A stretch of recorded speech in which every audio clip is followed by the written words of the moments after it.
이스라엘 백성이 주전 586년에 유다 왕국 남왕국이 바벨론에서 망했습니다.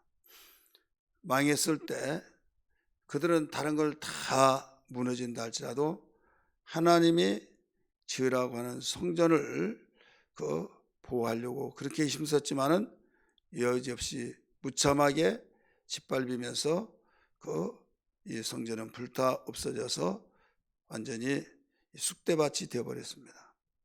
모든 내부의 성전 안에 있는 기물들은 모두 하나님 성물들은 빼앗겨서 바벨론에 이송되어 갖고 약탈되어 갖고 더 나가서 휘황찬란하고 지나다니는 사람들이 야, 이스라엘에 이런 건물이 있느냐, 어떻게 이런 건물을 이들이 지었느냐 할 때 여호와 하나님이 지었대, 그들이 섬기는 하나님이 지었대 하면서 소문에서 소문으로 흘러서 그들이 섬기는 신은 정말 살아계시구나, 설계도 그 하나님이 하셨대, 오직 설계대로 모두 지었을 뿐이야 하면서 하나님의 이름이 드높이지면서 하나님께 영광을 돌리며 넘보지 못하며 강대국이 되었는데, 하나님의 말씀대로 너희가 나를 섬기고 율법을 저버리면 이 성전도 다 파괴되어지고 지나다니는 사람이 여호와 하나님이 지었다는데 여호와 하나님이 버렸대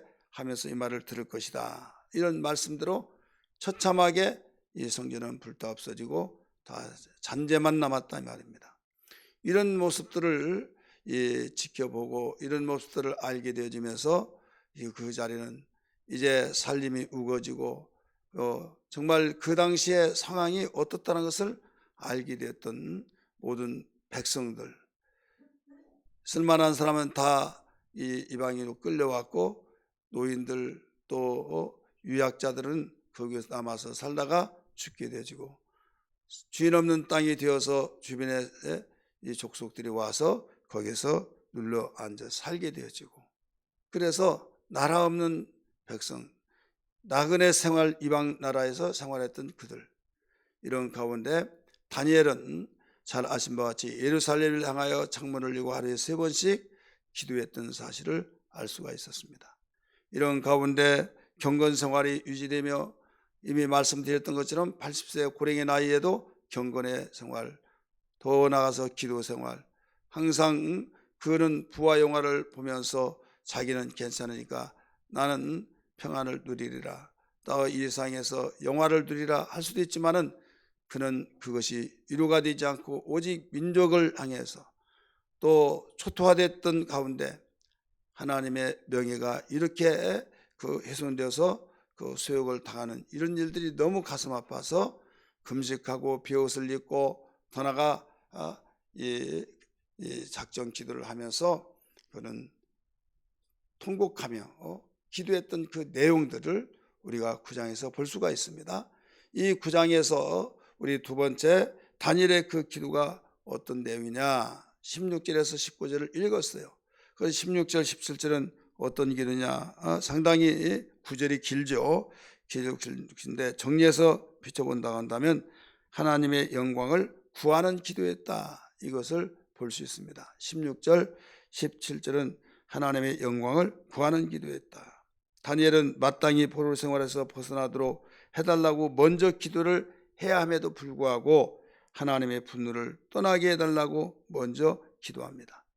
이것은 하나님과의 관계가 바로 회복되기 위해서 기도했던 거죠. 하나님의 관계가 더 중요하다 이겁니다. 하나님의 관계가 회복돼야 하나님께 영광을 돌릴 것이 아닙니까?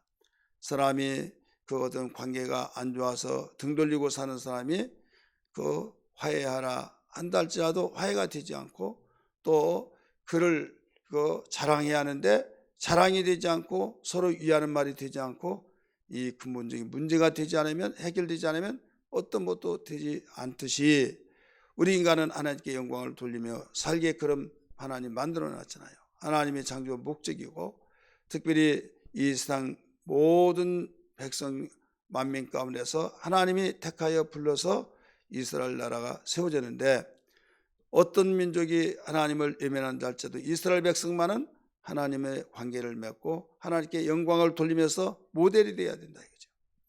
그런데 이방의 나라에서 처참하게 짓밟혀지고 수욕을 당하고 있는 이때에 다니엘 자신은 개인적으로 아무 이상 없고 부와 영화를 누리면서 생활할 수 있었지만은 그는 하나님께 기도할 때 민족이 빨리 이 환란에서 벗어나고 또 이 포로 생활에서 벗어나게 달라고 기도를 해함에도 불구하고 그것을 기도하지 않고 하나님과 관계가 회복하게 달라고, 한마디로 말해서 하나님의 영광을 구하는 기도했다는 것을 볼 수가 있습니다. 우리 16절 한번 같이 읽을까요? 주여 구하옵나니 기도죠. 주는 주의 공의를 따라 주의 분노를 주의 성 예루살렘 주의 거룩한 산에서 떠나게 하옵소서. 지금 주의 공의를 따라서 분노를 예루살렘 성에서 다 쏟아 부어서 지금 황폐하게 됐잖아요. 황폐하게 되었을 때에 이제는 그 모든 분노가 떠나게 해달라고, 거룩한 산 떠나서 우리의 죄와 우리 조상의 죄로 말미암아 예루살렘 성 모든 백성들이 사면에 있는 수치 이걸 당하지 않게 해달라고, 포로에서 해방되려고 한 것이 아닙니다. 근본이 회복되어서 하나님과 관계가 회복되어서 하나님의 영광을 돌리며 생활하게 해달라고 하는 그 기도다, 이런 말씀이에요. 특별히 17절 말씀 보면 그러함은즉 우리 하나님이여 지금 주의 종의 기도와 간구를 들으시고 주를 위하여 주의 얼굴빛을 주의 황폐한 성소에 비추소서, 이게 나오죠. 이건 하나님 자체를 구한 겁니다. 하나님 자체, 하나님이 영이십니다. 눈에 보이지 않습니다. 하나님의 성전에 하나님의 이름이 함께하고 하나님을 모두 대신해서 그 성전에 약속을 하셨잖아요. 너희가 솔로몬이 기도할 때, 전쟁이 일어날 때 성전을 향하여서 손을 들고 기도하면 전쟁에서 이기게 하시고, 농사 지을 때 깐부기가 일어나고 한재가 있어서 그 곡식이 되지 할 때 성전에 와서 혹은 성전을 향해서 기도할 때 그 깐부기가 없어지고 모든 것들이 다 해결되게 달라고, 또 감염병이 생겼을 때, 또 재난이 생겼을 때 성전을 향해서 기도할 때 모든 문제가 해결되게 달라고. 그래, 이 성전은 하나님의 이름이 있는 곳이고 하나님 존재가 이름으로 우리가 섬기니까 하나님이 성전에 함께 하신다 하는 것을 알고 있는 그 신앙이다 이죠. 그렇지 않습니까? 오늘날도 교회는 주님의 몸이라고 했잖아요. 주님의 몸으로서 세워진 유기체된 영적 공동체이기 때문에, 그래서 여기에서 17절은 하나님 자체를 구한 것이다. 우리는 구할 것이 많죠. 먹을 거, 입을 거, 마실 거, 현재 직면하는 문제, 또 내가 정말로 개개인으로 또 공동체로 일어나는 문제를 해결해 달라고 기도할 것이 많이 있지만 다니엘은 그렇지 않았다 이거죠. 한마디로 말해서 하나님의 영광을 구하는 기도였다. 그 하나님 자체를 구했다, 이런 말씀이에요. 하나님의 은총이 성소에 머물기를 기도했다, 이 말씀이에요. 17절 맨 끝에 보면 다시 봅니다.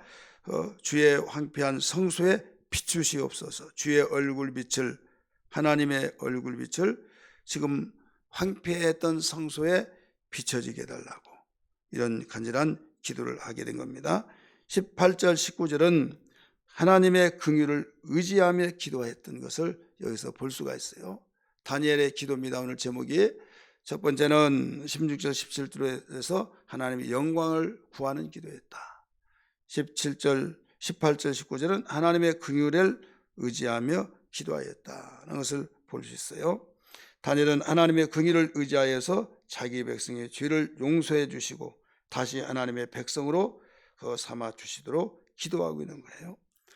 지금 우리가 이렇게 했사오니 우리를 도와달라, 그런 기도가 아니라 지금 죄 때문에 이렇게 되었다는 것을 잘 알기 때문에 죄인이 내가 이렇게 했습니다, 그런들 그게 무슨 유익이 있느냐, 이건 말이 되지 않은 것이죠. 뻔뻔스럽다고 하죠. 네가 하시는 너희들이 했던 행위를 보고 달라고 하라. 너희에게 먼저 구할 것이 그게 아닐 텐데 자신을 지켜봐라 이거죠. 순서가 있다 이거죠.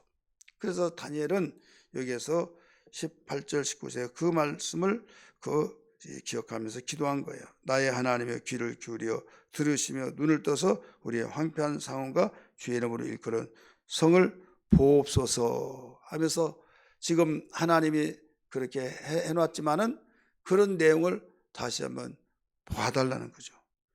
그러면서 이런 내용이 나오죠. 우리가 주 앞에서 간구하는 것은 우리의 공의를 의지하는 것이 아니다. 공의, 우리가 이런 일을 했습니다. 이런 일을 했으니 이렇게 해주세요. 그런 기도가 아니라는 거죠. 왜? 지금은 입이 10개라도 그런 기도할 때도 아니고 그런 기도할 수도 없고, 왜? 죄를 짓고 기도했는데 이렇게 해달라고 말할 수가 없잖아요. 그래서 무엇을 기도했느냐? 주의 큰 긍휼을 의지하여 함이라. 긍휼, 하나님의 긍휼, 불쌍히 여겨서 사랑하는 이것을 구하였다 이거죠. 그것을 하나님께 간절히 간구했죠. 그래서 우리는 지혜 있는 기도가 되어야 될 줄 믿습니다. 하나님, 나는 이것을 했습니다. 사두개인이 그런 기도했다가 주님께 책망을 받았잖아요. 하루에 3번씩 금식을 하고 가난한 자를 도와주고 또 우리는 날마다 선한 일을 행하고 이런 일을 했습니다. 일주일에 2번씩 금식을 하고 막 그런 자기들이 행했던 공의를 주님께 내놓고 기도했을 때 외식한 자야 하고 책망하셨잖아요. 지금 다니엘은 그런 공의를 향해서 인정해 달라고 그런 기도가 아니었다. 그럼 무슨 기도했냐? 이미 말씀하셨던 것처럼 하나님의 큰 긍휼을 의지하여서 기도하고 있습니다 이거예요. 하나님은 긍휼이 많으신 분이잖아요.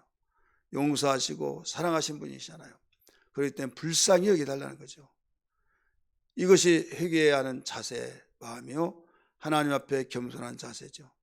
입이 10개라도 말하지는 못합니다. 나를 긍휼히 여겨주세요, 불쌍히 여겨주세요 하면서 그 기도, 이것이 순서고 지혜요. 이렇게 기도할 때 하나님은 긍휼을 베풀어 주셔서 모든 것을 다 옹호하시고 돌보신 것을 알아야 될 줄 믿기 바랍니다. 오늘 20절, 19절에서 가르쳐 주었죠. 주여 들으시옵소서, 주여 용서하옵소서, 주여 귀를 기울이시고 행하소서, 지체하지 마옵소서, 나의 하나님의 주 자신을 위하여 하시옵소서. 우리를 위해서 해주시옵소서가 아니라 주님 자신을 위해서 해달라는 거죠. 하나님은 자비하시고 긍휼이 많으시기 때문에 하나님의 크신 긍휼을 구합니다. 그러니 긍휼을 일해달라고, 지체하지 말라고, 또 불쌍히 여기달라고, 용서해달라고 하면서 이제는 하나님 자신을 위해서 해달라고. 이건 뭐냐면 하나님의 명예를 놓고 하나님은 약속을 실행하신 분이시잖아요. 그래 오늘 우리는 기도할 때마다 우리가 그냥 이방인들의 기도하는 기도가 아니라 주님이 가르쳐 주신 것처럼 그의 나라와 거리를 위해서 먼저 구하라고 했고, 또 주님이 가르쳐 주신 기도 속에서도 죄를 용서하고 또 그의 하나님 영광을 위해서 우리 순서가 쭉 나오죠. 주님 기도가 가르쳐 주신 그 기도의 순서를 비춰보면서 이 다니엘은 이런 기도를 했다 이거죠. 주님의 그 영광을 구하는 기도, 또 하나님의 긍휼을 의지하는 기도, 공의를 내세울 만한 것이 하나도 없다 이거죠. 그리고 오늘 우리는 하나님 은혜로 살아가는 만큼 하나님의 큰 긍휼을 의지하면서 기도하기를 주의 이름으로 축원합니다. 할렐루야.